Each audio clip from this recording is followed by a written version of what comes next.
Good evening and happy Wednesday, November 6th, Dodger fans. It's been 1 week since your Los Angeles Dodgers have clinched the 2024 World Series, and we are still World Series champions. Thank you guys so much for tuning in to tonight's episode of the Incline Dodgers podcast, presented by Tick Pick and Fansided.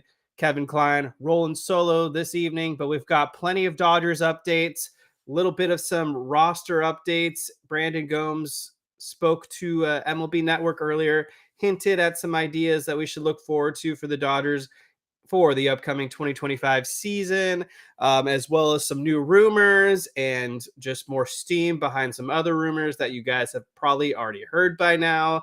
But let's just kind of get into some of the updates right now. And then, of course, along the way, I want to answer your guys' questions, shout out any comments you guys might have, and as well as discuss any topics that are top of mind or something really eager and maybe urgent you guys want me to cover. So let's have fun the next hour. And it's another stress-free day of Dodgers off-season baseball because we are World Series champions with nothing to prove because we have won the 2024 World Series by defeating the New York Yankees. And so I don't know how you guys feel, but for me, this is the most stress-free I've ever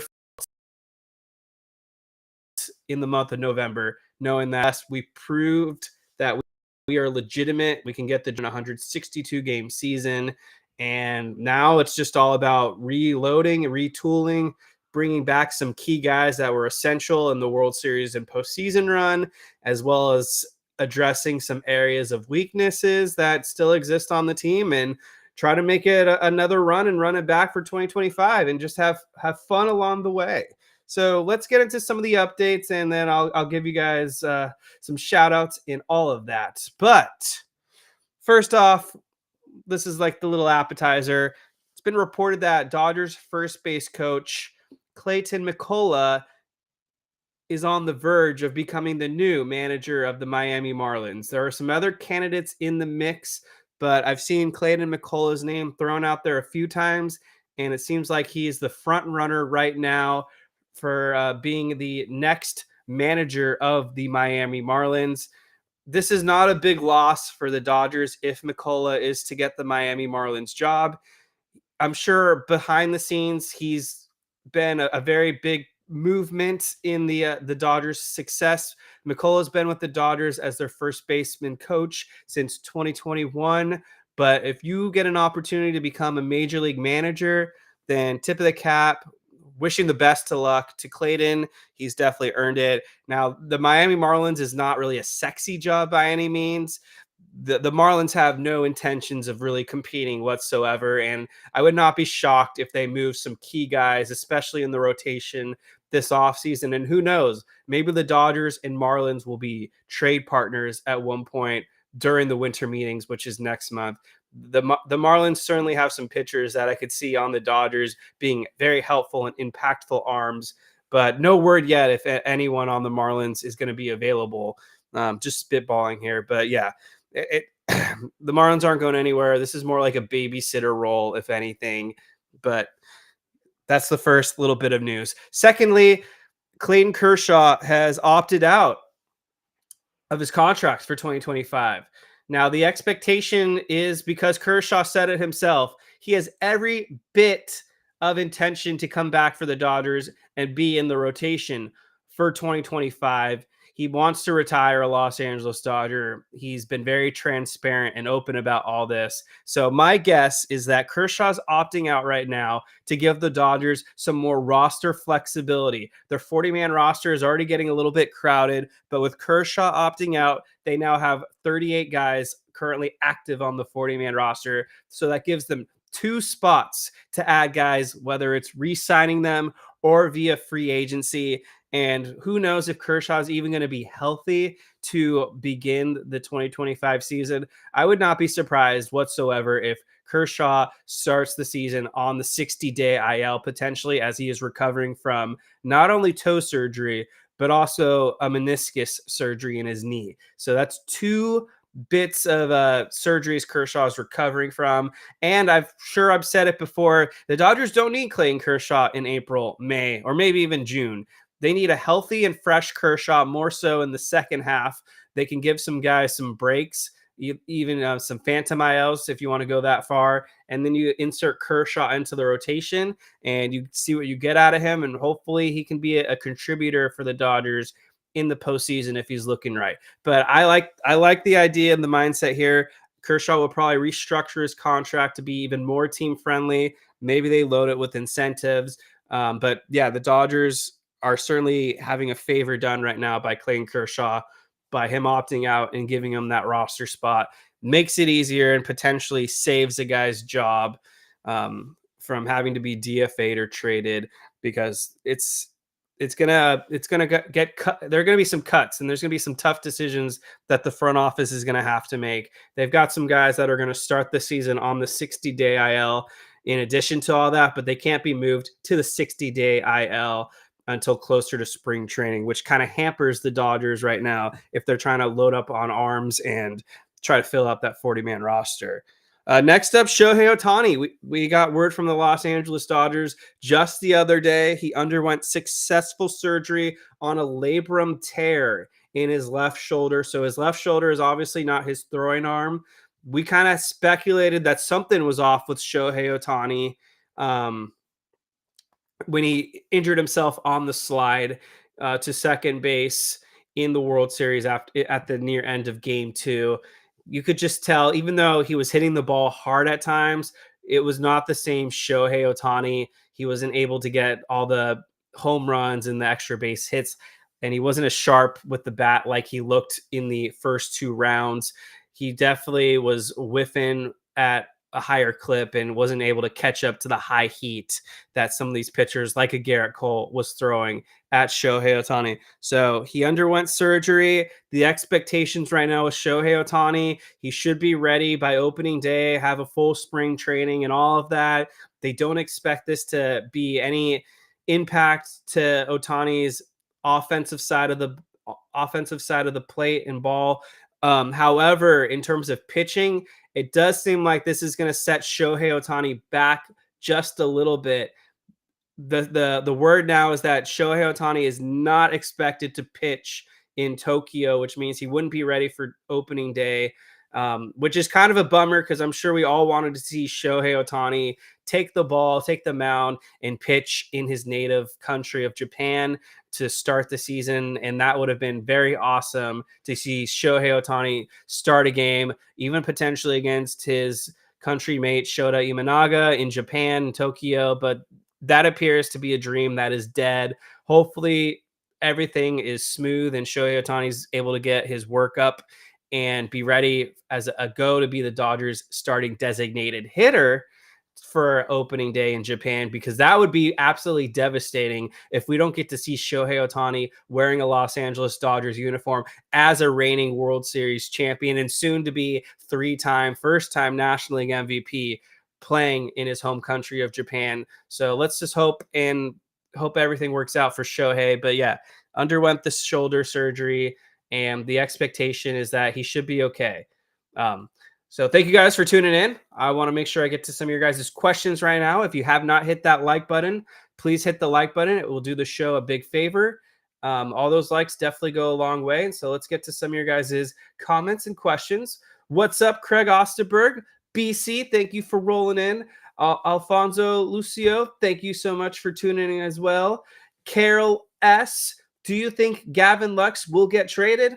We are going to talk about Gavin Lux in a little bit. We've got some updates with how the Dodgers infield is going to potentially shape out in 2025. So stay tuned, Carol. About 15, maybe 20 minutes, we will talk about how the Dodgers infield is going to change next season, and your question will get answered. Elisheva Jones, let's go Dodgers. Daniel Berry Sports Highlights talking about the Lakers. They are bad. Rob Pelinka is a fraud, but we're not here to talk about the Lakers. Christopher, congrats to Mikola. Blah, blah, blah. BC wants Corbin Burns. I have not heard any Corbin Burns free agent updates yet, but no doubt about he would be a fantastic add to the Dodgers rotation. But it sounds like he's going to cost at least $200 million if not even more than that. But yeah, Corbin Burnes, one of the best arms on the open market. This free agent class with starting pitchers is about as loaded as I can recall. There are a lot of great starting pitchers out there that are about to probably find new homes and be a part of contenders and really maybe change the course of both leagues. You got Corbin Burnes, you got Blake Snell, Max Fried, a guy out in Japan potentially, and Roki Sasaki, who I'm planning to talk about. Sasaki that I'm planning to talk about later. Um, yeah, it's a very loaded free agent class. Walker Buehler's out there, of course. Nando 390 says Jesus Luzardo to the Dodgers. Wouldn't mind that move at all. Alfonso says, on my way to impound a vehicle in Marina Del Rey. Love Marina Del Rey. Live near there, out in Culver City. Used to live down the street from Marina Del Rey a few years ago. Very beautiful and expensive part of Los Angeles, but it's very lovely out there. BC, how much did that championship hat cost you? I can't find one for under $40. I think after taxes, this hat was about $40. But I'm willing to pay it because it's a championship hat. And anytime the Dodgers have World Series champion on a baseball hat, I got the 2021. I now got the 2024 one. And if they win in 2025, I will get the 2025 one. Collector's items are priceless. What's up, MWG? Thank you for tuning in. All right, so that's gonna stop the comments right now. But if you guys have real questions and all that, more than happy to answer anything you guys have. Hit that like button while you're here, and if you're not subscribed to the Inclined Dodgers podcast, hit that subscribe button. Make sure that notification button is on, so you'll be notified anytime we go live, because we're gonna have plenty of live shows and fun subjects and segments all across the off season to keep everyone and ourselves entertained, of course. Brandon Gomes mentioned that the Dodgers are fully planning to have a 6-man rotation in 2025. I think we've been talking about a 6-man rotation for years now, but the issue is the Dodgers never have enough healthy arms to round out a 6-man rotation. But hopefully we finally get that to fruition, which would mean you'd have probably 6 starters and then 7 relievers. I guess the challenge for the Dodgers would be trying to make sure to not overwork 7 relievers. You lose an arm in the bullpen, which certainly could come back to bite you at times. So it'll be really interesting to see how the Dodgers approach this 6-man rotation mindset. But we know Shohei Ohtani, when he's going to be ready to pitch, that's 1. Yamamoto 2. Tyler Glasnow, assuming he's ready by opening day, that's 3. Tony Gonsolin, I imagine, will be a part of the Dodgers starting rotation. That's 4. And then it's going to be question marks. Is Kershaw ready? He'd be a 5. Is Walker Buehler going to be re-signed? He'd be part of that 6. Emmett Sheehan is expected to come back at some point next year. Will the Dodgers work him back as a starter? Or is Emmett Sheehan going to be a part of the Dodgers bullpen? And then there's other free agents. Are they going to sign Sasaki? Are they going to sign Blake Snell? Are they going to add Max Fried? So I think we have to wait and see in terms of who rounds out the Dodgers 6-man rotation. But I'll certainly talk about in a little bit which arms the Dodgers continue to look at, because they're out there. It's just day 3 of free agency. So baseball is a very sleepy sport when it comes to free agency, unless you're the Angels. For some reason, the Angels decided they have to be very active in the first week of the offseason, trying to take headlines away from the Dodgers for some reason, adding a poverty outfielder like Jorge Soler while trading Griffin Canning and signing Kyle Hendricks to a free agent contract and whatnot. But you do you, Angels. You gave up on Shohei Ohtani, and you certainly look smart right now. Psych. Okay, so yeah, Brandon Gomes also mentioned that the Dodgers are looking at starting pitchers currently in the market. Who those pitchers are, he did not say, because as usual, Brandon Gomes never reveals his cards. He is the most empty. He's the most empty talker that there is. He'll just give you empty answers, which is kind of frustrating because we would like to have a little more insight, but that's how Brandon Gomes operates. he also said that they plan to talk to Teoscar Hernandez's camp ASAP. I don't know what ASAP means because free agency started a couple days ago, but maybe Teoscar is taking a few days off to celebrate and bask in the glory that he's a World Series champion. Maybe he's on a family vacation. I don't know, but that's encouraging to at least see that the Dodgers have intention on trying to re-sign Teoscar Hernandez because in my opinion, Teoscar Hernandez of all the free agents that were on that are coming off the Dodgers books, he's the priority. So hopefully the Dodgers and Teoscar can work something out. But yeah, just kind of to uh, put the final thoughts on that little quick note. I'm glad to see that the Dodgers and Teoscar Hernandez are about to talk. Yeah, next up, he also mentioned they're going to try to work on a contract extension with Dave Roberts. No one should be surprised here. I think I said it a few days ago. If I had to call my shot, Dave Roberts will be the highest paid manager before opening day begins. Dave Roberts has all the leverage right now. He's won 2 World Series. He's taken this team to 4 World Series. They've made the playoffs every single year that Dave Roberts has been the manager of the Los Angeles Dodgers. He's got the highest win percentage of any manager. And if Craig Counsell, who's yet to win a World Series, is making what he's making, then Dave Roberts is about to say, well, I don't live in Chicago. I live in a more expensive city of Los Angeles. Tack on another $2 or $3 million annually to my contract. And so Dave Roberts, I've seen some people guess 3 years. I think Dave Roberts is going to get a 5 or 6 year extension at the minimum from the Los Angeles Dodgers. Not a lifetime contract, but it's about as close to a lifetime contract that you could get as a baseball manager. Dave Roberts currently is 52 years old. So, yeah, I think they'll extend him at least to 57. He'll probably be managing at least till he's 60, if not even older. But, yeah, Dave Roberts and the Dodgers will definitely have a contract extension before the season begins. So this is the big nugget right now. Not that it's a huge surprise, but maybe some people are going to get caught off guard by this news that the Dodgers just dropped out of thin air today. But before I get to that, just going to look at your guys' questions real quick and make sure I don't miss anything. Ivy, what merch did you guys buy for this World Series win? I got the hat. I got a shirt. Planning to buy a hoodie and who knows what else. Craig Osterberg says go to Dick's Sporting Goods if you want the hat, $40. Christopher, still get 14 pitchers if Shohei pitches. The two-way player role essentially gives you an extra pitcher. I suppose that's true. Michael Negretti, May. I guess he's referring to Dustin May. MWG, Buehler needs to come back. The Dodgers are definitely trying to talk to Walker Buehler, but I don't know if he's at the very top of their list right now.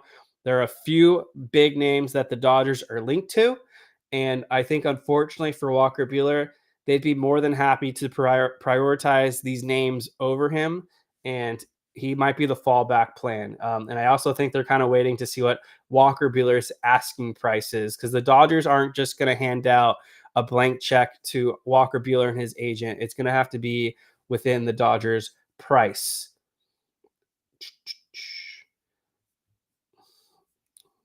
Okay. That looks like it for questions, but like I keep saying, if you guys got questions for me, drop them in the chat below. I'll make sure to get to them. All right, so the big news today, not a total shocker to me, but it might have caught some Dodgers fans off guard because I think a number of Dodger fans love this guy in the position that he plays. But essentially, the Dodgers and Brandon Gomes said the intent and the plan is to move Mookie Betts back to the infield in 2025.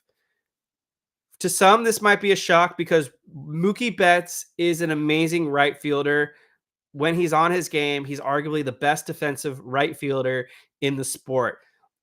For my short or long, however you want to view it, live experience of watching baseball the last 30 years or so now, I think you can make a strong case Mookie Betts is the best defensive right fielder in that time frame. I'm sure I'm forgetting someone, but from who I've had the pleasure of watching on a regular basis, I can't name a better defensive right fielder than Mookie Betts in that 30-year window. But we saw it last year. We'll get to it now. Um, they said Mookie Betts in 2025 is going to be moved back to the infield. They didn't specify second base or shortstop. They kind of left it up to the kind of left it up in the air. But if we kind of go back a year ago, entering spring training, Mookie Betts was playing second base for the Dodgers every day. Mookie Betts was the intent. The intent was to have Mookie Betts be the Dodgers' everyday second baseman. And that meant they were going to roll the dice, and they gave Gavin Lux, once again, the shortstop job. And we all know how it played out. Gavin Lux couldn't handle the position. He couldn't field it. He doesn't have an arm. The pressure was too much for him, and they had to swap them both. And so Mookie moved to shortstop, Gavin Lux moved to second base, and Mookie Betts essentially went on to play the first half of the season as the Dodgers shortstop. He was a negative impact defender defensively, and it just never felt right and was not a natural fit for Mookie Betts to be the Dodgers shortstop. And so when he came back off the IL after he had the hand injury, they moved him back to right field because Jason Hayward was sucking big time. Andy Pages was starting to flame out. James Outman was rotting away in AAA, and they needed someone in right field. And when you have the best right fielder in the sport on your team, you move that guy to the right field, and it worked out big time for the Dodgers. Mookie Betts played right field to close out the season. But here we are. We're turning the page now. It's a clean slate. It's going to be a new season. Mookie Betts has expressed a ton of interest in playing second base for the Dodgers. One of the reasons is he claims that right field takes a toll on him. It basically creates tired legs for him. All the running from the outfield to the dugout just takes a toll on him with time. And for a guy like Mookie, he believes that he can regenerate and recover faster by playing in the infield, requires a lot less running. And in the short windows that we've seen Mookie Betts play second base for the Dodgers, he actually did a pretty good job defensively at the position. Saw a lot of Mookie at second base in 2023, and he did a pretty good job. Naturally, he was an infielder as well in his early days, but here we are. Now Mookie Betts is going to play probably second base. So what does that mean for the rest of the Dodgers team? So I know we were asked it earlier, and we're being asked it again, this time by Craig Osterberg. So what happens to Gavin Lux? Let's look at the big picture here. Does it make sense for the Dodgers to demote Gavin Lux to the bench? Probably not. I don't see a scenario where Gavin Lux wants it, nor do the Dodgers feel like it makes sense in their best interest to demote Gavin Lux from being an everyday starter to now a bench player. And so what does that mean with Gavin Lux? Could the Dodgers move him to shortstop, give him another chance? I have a really hard time seeing that. You might be able to make the case that he deserves another chance because he was coming off the torn knee injuries, the torn ACL and all that, and he just wasn't fully healthy to start last season. But I think we've seen a lot of Gavin Lux, and he does not have a strong arm at all. He struggled to throw the ball from second base to first base. I can only imagine the struggles Gavin Lux would have throwing the ball from shortstop to first base. He doesn't even have the greatest range either. And based off the Dodgers' really strong interest in going after a guy like Willy Adames, I don't think the Dodgers have their eyes set on Gavin Lux being their shortstop either. Could they move Gavin Lux to the outfield? We've played that game before. Gavin Lux was a circus. He nearly died. You had one of those body prints on the center field wall of Gavin Lux because he basically was a disaster out there. We saw a dead man trying to attempt to play outfield. I've never seen a guy look so abysmal playing the outfield. That was just a train wreck. So I don't think Gavin Lux can play the outfield. And so that's the issue. Gavin Lux has no versatility. You can't play him at third. You got Max Muncy there. Freddie Freeman's your first baseman. Mookie Betts is probably second base. He can't handle shortstop. So what does that mean? I think Gavin Lux, this is probably the end of the road for Gavin Lux. And it's not like he was that great for the Dodgers to begin with. His bat is absolutely replaceable. I mean, last season, He hit 251 with a 703 OPS, just 10 home runs, 50 RBIs.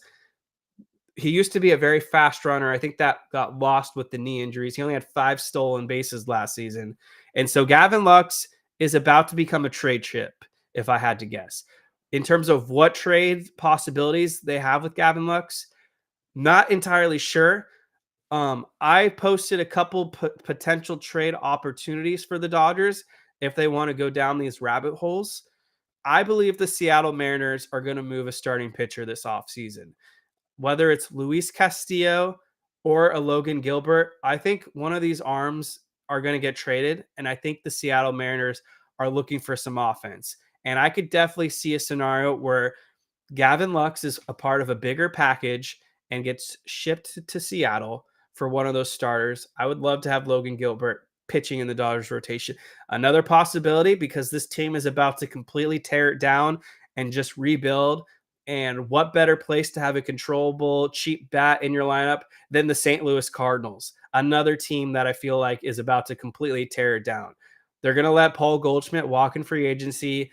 Nolan Arenado is potentially going to be on the trade market. And they have some starters that they're willing to trade. It's already been reported that Sonny Gray could be on the trade market. I could see a trade package where Gavin Lux is a part of a bigger package. And not only that, the Cardinals might be looking for a catcher. I know they're moving Wilson Contreras to first base. Maybe the Dodgers can package Diego Cartaya or a Hunter Fiducia, Gavin Lux, and then some top blue chip prospects and bring in Sonny Gray. And then you've got Sonny Gray in your Dodgers rotation. So BC mentioning Brian Wu of the Mariners, another opportunity for the Dodgers. Yep, he'd be a starter. That makes sense as well. But moral of the story is I expect Gavin Lux to get traded. So in terms of the Dodgers outfield, that means that there is going to be at least one vacancy. My imagination right now is that Tommy Edman will be the Dodgers' primary center fielder. With Mookie Betts going from right field to probably second base, I think this opens the door completely for Andy Pages to be the everyday outfielder in right field. Been having some back and forths with people online thinking that they're going to platoon Andy Pages. And frankly, I think that idea is just completely ridiculous. But this last season, Andy Pages was basically an everyday outfielder for the Dodgers up until they made some deadline acquisitions. But Andy Pages became the Dodgers' primary center fielder after James Outman forgot how to hit. They had already had Mookie Betts at shortstop as well. Jason Hayward was useless, and so they were able to have Andy Pages go back and forth between center field and right field, and he did a pretty good job overall. And I think people kind of forget Andy Pages was coming off some major shoulder surgery. So it's pretty remarkable, just the pure fact that he was able to recover in time, not have that many at-bats lifetime in AAA, and become basically an impact outfielder for the Dodgers in a rookie season. And I believe he's only 23. So give him now this full offseason. His shoulder is going to get only stronger. He's going to work on some of those holes in his swing, become a better Major League Baseball player. And my guess is because the Dodgers are high on this guy. He was a top prospect and someone they've spent a number of years developing because they got him really young. I think the job is Andy Pages is to lose in right field. Left field, I'm still going under the assumption that they're going to re-sign Teoscar Hernandez, and eventually with time, Dalton Rushing will get at bats, but Dalton Rushing is still very young, unproven, and I don't expect him to make the Dodgers opening day roster. They'll probably find a way to work him in when we get into the midst of the season, but I think an outfield of Pages, Edman, and Teoscar Hernandez makes a ton of sense. But that kind of segues into a rumor that John Heyman has thrown out there. The Dodgers are most certainly interested in the top free agent outfielder out there. His name is Juan Soto. John Heyman says the Dodgers have reached out to Scott Boras, who is the agent of Juan Soto, and they've definitely checked in what the asking price is for the most coveted free agent player out there in Juan Soto. The Dodgers, of course, are not the only team that's in the market for Juan Soto. We've got 7 teams that have checked in. The Yankees, who are the incumbent, that's where he most recently played, as everyone who would have watched the World Series would obviously know. The New York Mets, no surprise. That's my pick. I think Juan Soto and the Mets are the favorites, but they're definitely interested. The Blue Jays, the team that we were told Shohei Ohtani was on a plane to Toronto last year, which was apparently a very fake rumor. The Blue Jays are in on Juan Soto, probably to make themselves feel better about the fake Shohei Ohtani drama. The Red Sox are another team that have checked in on Soto. A team that used to spend a lot of money on big free agents and has kind of gone bankrupt the last few years. And a surprise team, the Tampa Bay Rays. The Rays would be a shocker if they were able to pull off the Juan Soto signing, because the Tampa Bay Rays, they've got a roof to repair, and that might cost more than Juan Soto in year one, if it's really that big of a disaster out there. And then the Dodgers, of course. Do I think the Dodgers get Juan Soto? No. Is it certainly possible? It's absolutely possible. I would give it like a 3% chance, though, that Juan Soto joins the Los Angeles Dodgers. And offensively, he would be a major impact bat. I mean, 41 home runs, 109 RBIs, 288 batting average, 419 on base percentage, 989 OPS. His best numbers were with the Washington Nationals. In 2020, he had a 1100 OPS, a 490 on base. But he did hit a career high last year with the Yankees. The 41 home runs, was an all-star.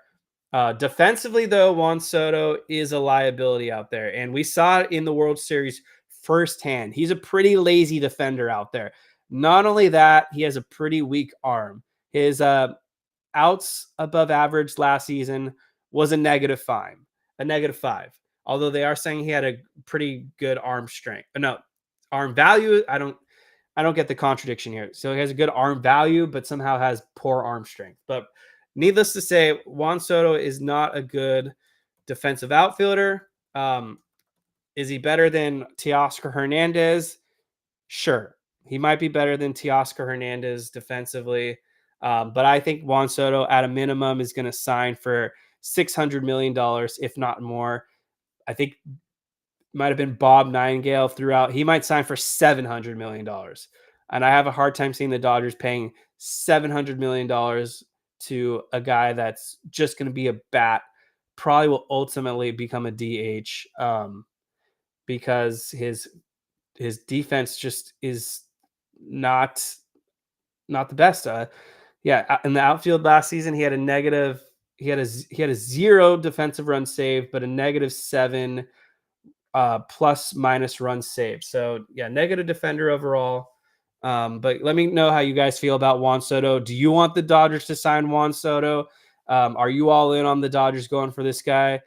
Personally, I think Teoscar Hernandez makes more sense. I think he'd be about a sixth of the cost. And we know this is a guy that steps up in the playoffs. And from a locker room standpoint, it feels like Teoscar Hernandez is far more engaged with his teammates than Juan Soto. But if the Dodgers were somehow to pull this off and sign Juan Soto, you're not going to hear any complaints from me. This would just continue to add to the greatest legacy that Andrew Friedman has assembled. But it'll be interesting to see where the Juan Soto market heats up as this offseason progresses. All indications are Juan Soto will probably sign next month around the winter meetings. So we got about a month from now, but we'll get some more word on where the Dodgers really stand with Juan Soto. But this is a big free agent out there, and wherever he goes, it's probably going to change the course and the direction, especially if he comes to the National League. If he comes to the Mets, you're going to hear a lot of analysts put the Mets above the Dodgers because the East Coast bias is real. So that's kind of where we're at. Mookie Betts to second base. Right field, there's going to be a corner outfield spot potentially available, especially if the Dodgers don't re-sign Teoscar Hernandez. I fully believe the Dodgers will re-sign Teoscar Hernandez, and so you'll have Tio in left, Edman in center, and Pages in right field. Shortstop is still a question mark. I don't believe Miguel Rojas has the sustainability to be the Dodgers' everyday shortstop. Willy Adames, I believe, is going to continue to be their target, but they're probably going to have to compete with the San Francisco Giants for Willy Adames. And it might just come down to those two teams. It might be the Dodgers versus the Giants for the shortstop, Willy Adames. But the Dodgers are definitely very interested in Willy Adames. They view him as a great clubhouse guy. I was just reading this the other day.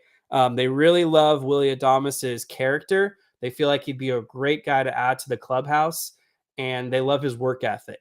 And so he checks all the boxes, not only on the field and defensively with his glove, but the intangibles as well. They love his intangibles. And so the interest between the Dodgers and Willy Adames is very strong.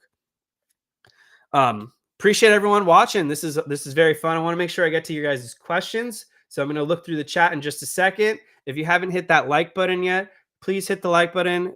Every like goes a long way and helps this show do better and just continue to grow, and allows us to make sure we cover the topics that you guys want me to get to. So ask your questions, and I'll definitely get to your guys' questions. Mike Lopez, the Dodgers' top priority is Roki Sasaki. We're going to get to Roki in just a second, but I'm glad you brought him up. Rake and bake Sasaki, Kikuchi, and trade for Cedric Mullins. That's an interesting one. I don't know if the Dodgers have any interest in Cedric Mullins. I don't really think he fits. But yeah, it's not a horrible suggestion. Andy Pajes has a cannon for an arm even after the surgery. Exactly. That's exactly right. Craig Osterberg, Chris Taylor could be another trade chip potentially, but I don't know if any team really wants Chris Taylor. Andrea Arias, get Lux back in defense and catching and passing the ball in baseball and not hitting the home runs. No more for the 2025 season starts. You've lost me, Andrea, but thank you for the comments. Jacobs, pass on Soto. I'm kind of with you there. It's a big contract, and I just don't think the Dodgers are gonna pull it off. Danielle Finn, get Adames, Teoscar, and starting pitching for Soto money. That's a really good point right there. That's an A+ comment. Why pay Juan Soto $600 million when you can pay Willy Adames for probably a third of the cost, Teoscar Hernandez for most likely a sixth of the cost, and then you've got like $300 million that you can hand out to a number of starting pitchers. So starting pitchers is about to be covered in just a second. That's next on my list. I'm just getting to your guys' comments. Maria G believes Tommy Edman for shortstop. I think Tommy Edman is the fallback plan as the Dodgers shortstop if they don't sign someone or make a trade in the market. Certainly Tommy Edman shows that he's more than capable of handling the shortstop position. But then the question is, who's going to play center field for the Dodgers? Because in the playoffs, it was Kike Hernandez. Kike Hernandez is now a free agent.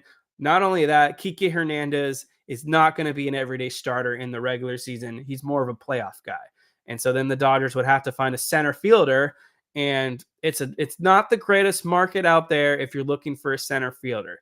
The Dodgers haven't been able to really find a center fielder since Cody Bellinger left until they acquired Tommy Edman. And so I think Tommy Edman is going to be the Dodgers center fielder. Edman kind of covered shortstop more for insurance and to cover for Miguel Rojas, who was injured and basically couldn't play in the last two rounds. It made that devastating error in the NLDS. And I don't think Miguel Rojas is going to be the Dodgers everyday shortstop in 2025.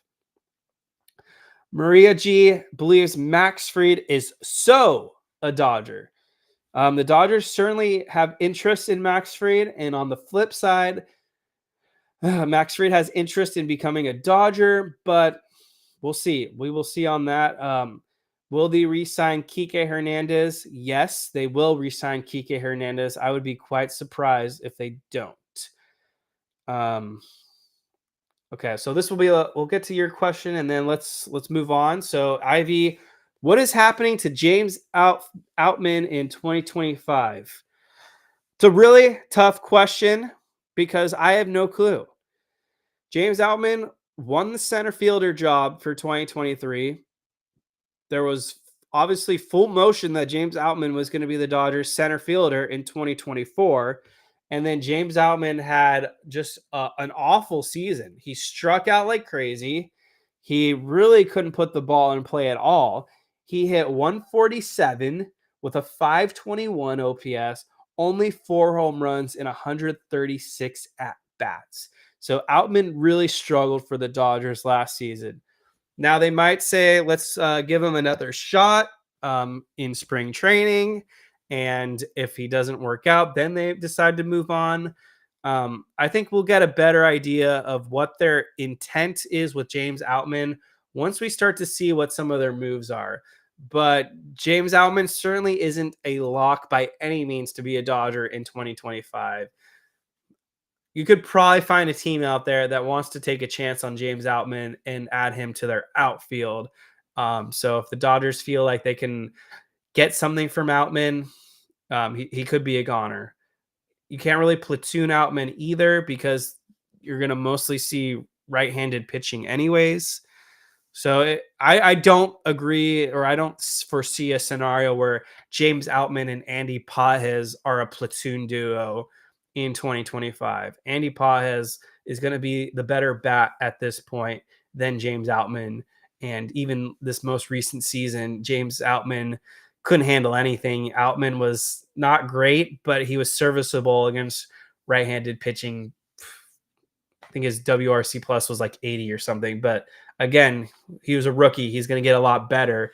And what you saw from Andy Pages last season is no reflection on what Andy Pages is projected to become for the Dodgers. So pitching now, we talked about it a few days ago. Roki Sasaki. This is still the biggest if, though. If Roki Sasaki gets posted, that's the biggest enigma right now. Will he be posted? Will Japan let him come to Major League Baseball? Are they going to work out a deal with Sasaki and bring him back to the Marines for another year? From everything, it seems like Sasaki has no interest in returning to Japan and wants to be a Major League Baseball player. I honestly think that what he saw go down in the World Series pushed him over the edge. He wants a taste of that. He wants to be a part of a winning baseball culture in the United States.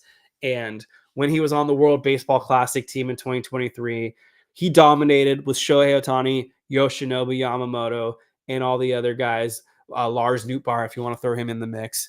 And so I think Sasaki is going to try, if he can, to join Major League Baseball in 2025.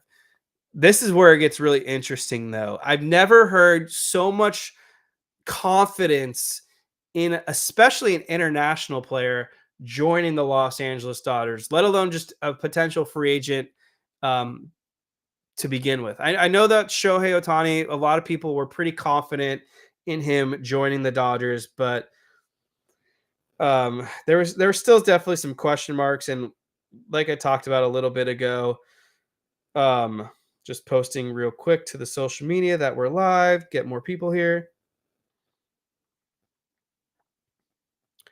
Shohei Ohtani, there was a lot of confidence that he was going to join the Dodgers, and ultimately that happened. But in terms of pitchers, I've never seen so many insiders and executives say that Roki Sasaki is going to join the Los Angeles Dodgers. We've got Jim Bowden saying it's a slam dunk that Roki Sasaki is going to join the Los Angeles Dodgers. To say it's a slam dunk, that's a very strong statement.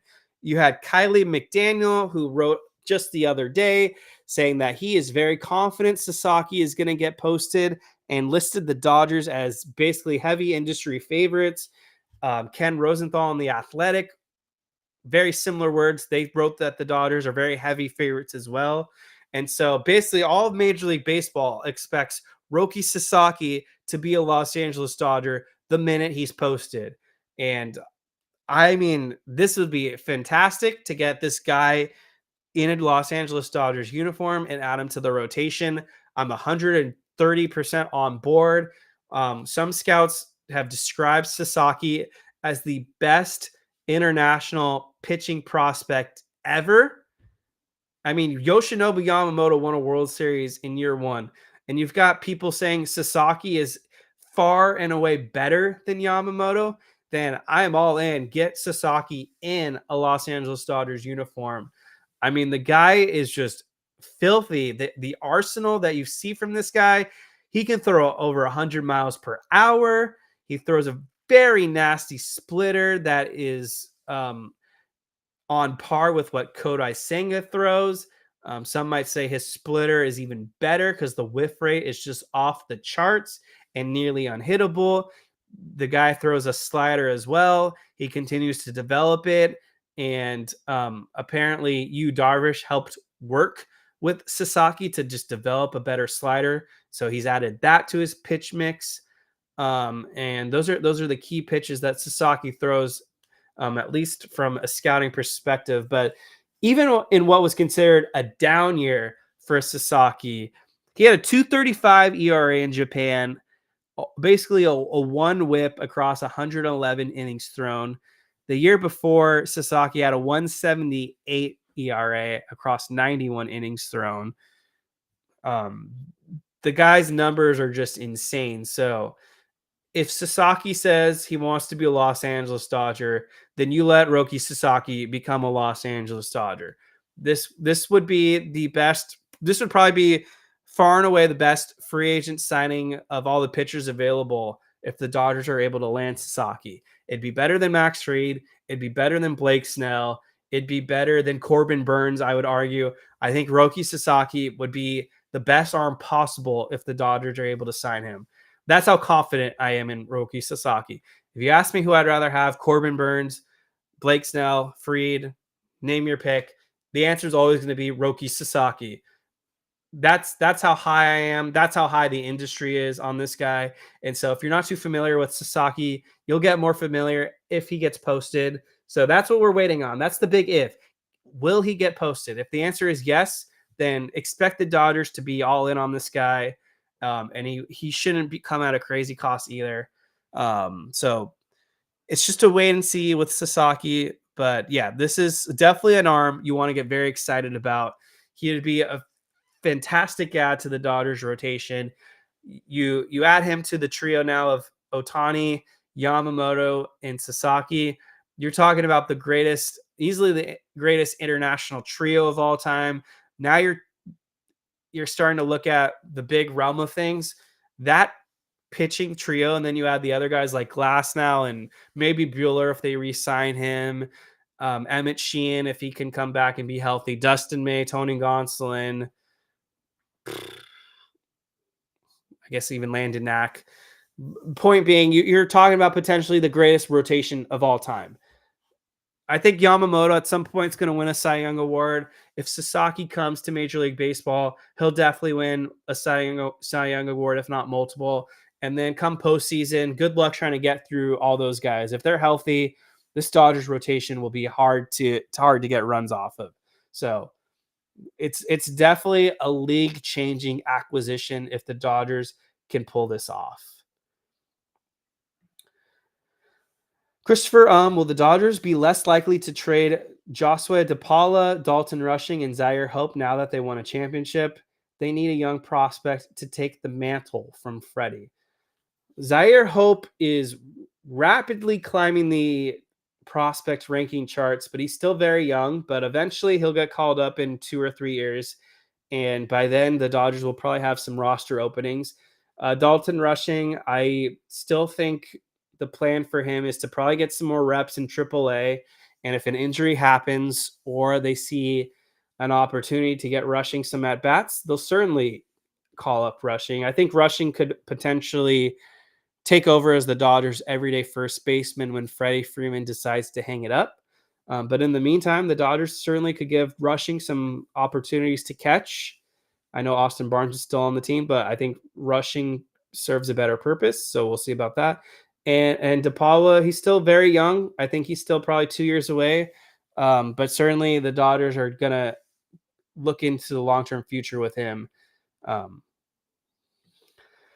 Steve Moore, concern level for Otani's shoulder surgery. Definitely a good question. Anytime a player has shoulder surgery, I'm certainly concerned. It seems like this is less concerning though, because it's his left shoulder. So he's a right-handed thrower, so we don't have to worry about it affecting his pitching. In terms of the bat, though, I wouldn't be surprised if we see some regression. And I think the plan is definitely going to be limit Otani's stolen bases. He's going to go from 59 stolen bases or whatever he got to probably in the 20s next season.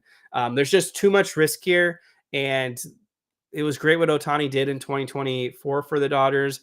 But if he's planning to pitch, he can't go out there and run the bases like that and risk hurting his actual shoulder that matters. But yeah, the labrum tear is definitely always a little bit concerned. I know Cody Bellinger had a very similar surgery a few years ago and wasn't the same hitter after, but it seems like Ohtani is just on a different stratosphere and has the work ethic and the mindset to overcome these types of injuries, as opposed to Cody Bellinger, who just never seemed to recover from that.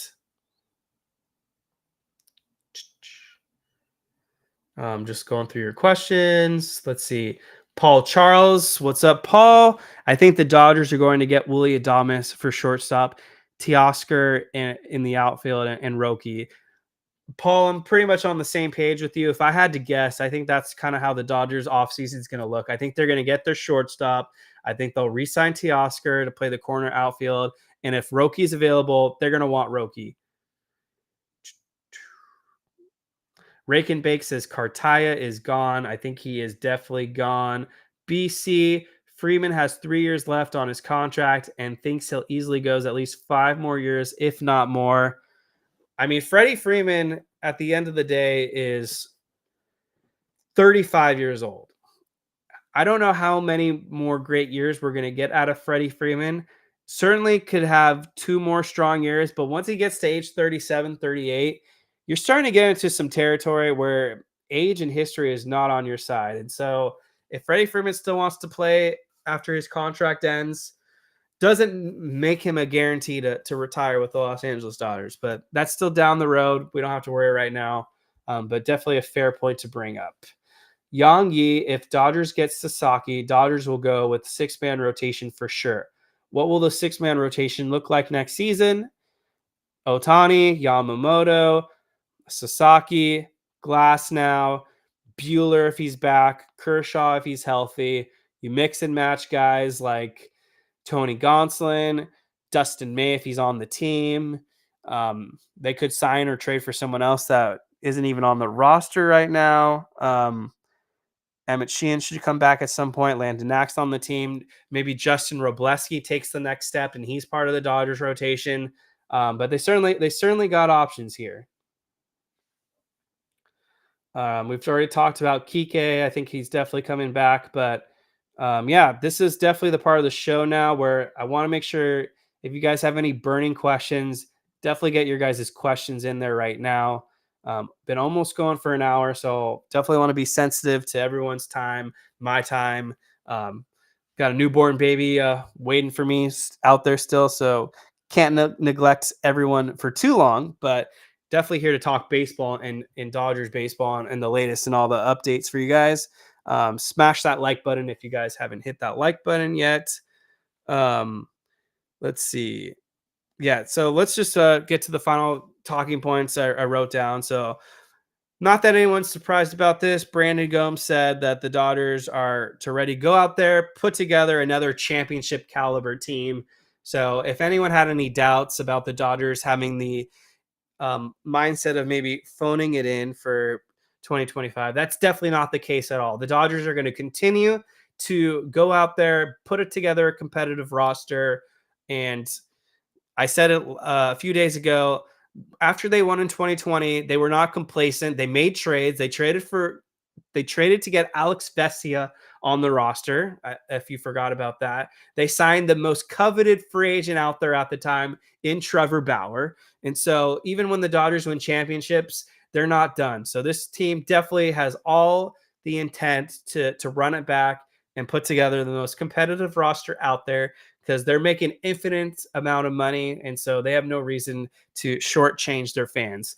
Just wanted to give a quick shout out to Joe Kelly, who was on the Baseball Isn't Boring podcast, and then Miguel Rojas, who was talking to Chris Rose. Both had very similar points about the New York Yankees, and I kind of found it fascinating how confident this Dodgers team was when they went up to face the New York Yankees. I mean, Joe Kelly was all over dragging this team. He said he felt like the Yankees were the 8th or ninth best team in the playoffs as a total. And he just felt like they were gonna roll all over this team. And there was no doubt in his mind that the Dodgers were just a tier better than the New York Yankees. And then Miguel Rojas, who spoke to Chris Rose, believed that they could exploit the Yankees' laziness on defense. And so the mindset and the feel here that the Yankees are lazy defenders completely checks out, because Joel Sherman wrote in, I guess, a leaked Dodgers scouting report about how the Dodgers were going to approach this World Series. Is all they got to do is put the ball in play. The Yankees are going to self-inflict. Put the ball in play. Yankees are going to shoot themselves in the foot. They're going to self-inflict, and the rest is history. And that's exactly what happened. The Yankees had the most disastrous inning in World Series history. It felt scripted. To this day, I can't believe it happened. Garrett Cole was lazy and wouldn't cover first base. At the same time, Anthony Rizzo showed no urgency. Aaron Judge botched the most routine fly out to center field. And then Anthony Volpe rushed to throw to third base. So thank you, Yankees. You guys choked, and the Dodgers sent you guys packing. But I just love the scouting report, so it's worth repeating. Put the ball in play. The Yankees will self-inflict. I just love that. So let's get to the final questions and closing thoughts, I guess. Mike Lopez. What the Dodgers need is a left-handed starting pitcher in the middle of the rotation. Do you see Friedman revisiting a trade for Jesus Luzardo from the Marlins? The key word that the Dodgers love to use is they're opportunistic. And so if Jesus Luzardo is available at the right price, yeah, you can definitely bank on the Dodgers revisiting a trade for Jesus Luzardo. So I would definitely say it's not out of the realm of possibility. Yang Yi, will Mookie Betts be back in the leadoff spot with Ohtani pitching next season? Because the Dodgers won the World Series and because they want to make their players happy, I wouldn't be surprised by any means if the Dodgers move back Mookie Betts to the leadoff position, have Shohei Ohtani bat second, and try to revisit that combination. And so we still got some time and a ways to go in terms of the roster construction. But yeah, I could definitely see Mookie Betts being moved back to the leadoff position. Brian Sevilla, if they're moving Mookie into the infield, then I definitely think that Juan Soto is who they're after. Willy Adames doesn't hit lefties, and we know the Dodgers like hitters who mash lefties. So let's look up Willy Adames's splits real quick and see. Let's go look into that. I don't think Mookie Betts moving to second base has anything to do with that opening it up for Juan Soto. I think if the Dodgers were to get Juan Soto, then they would naturally move Mookie Betts to second base. I think they're moving Mookie Betts to second base because Mookie Betts wants to play second base. Mookie Betts was the second baseman entering spring training last season, and they were willing to give that to Jason Hayward, who was just god awful. But yeah, I mean, Brian is absolutely right. Willy Adames struggled against lefties last season. He hit 191 against lefties with just 4 home runs, 623 OPS.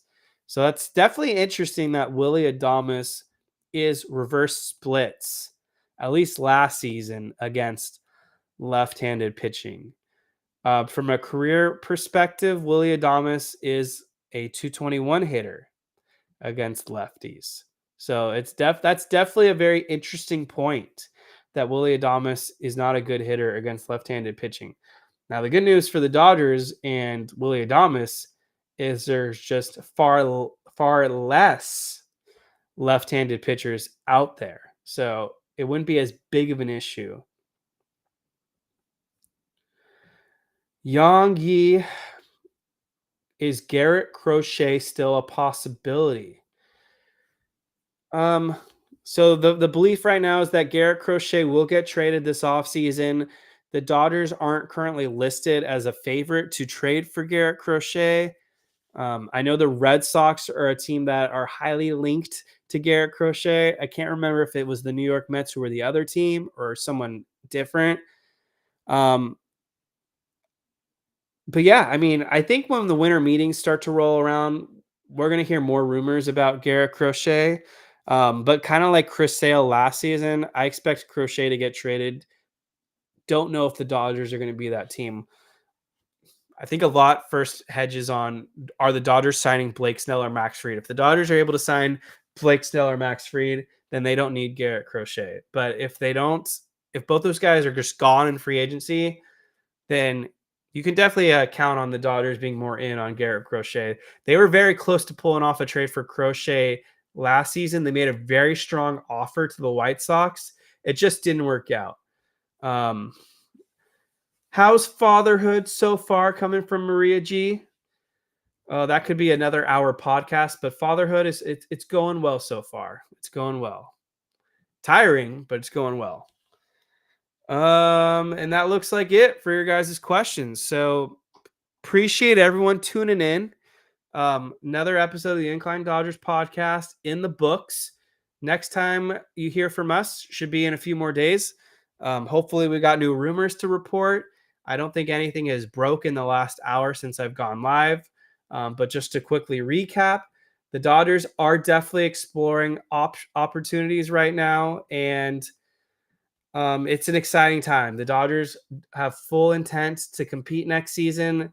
They're not complacent by any means, and they're going to sign a big fish out there, if not multiple. So for now, hit that like button on your way out. If you're watching after the fact, let me know in the comments section who you have as your top target for the Los Angeles Dodgers in free agency or the trade market. Let me know in the comments. And I know I said we would announce the Yoshinobu Yamamoto bobblehead giveaway very soon. Promise you guys, going to work on that. We will give away the Yamamoto bobblehead soon. But thank you guys.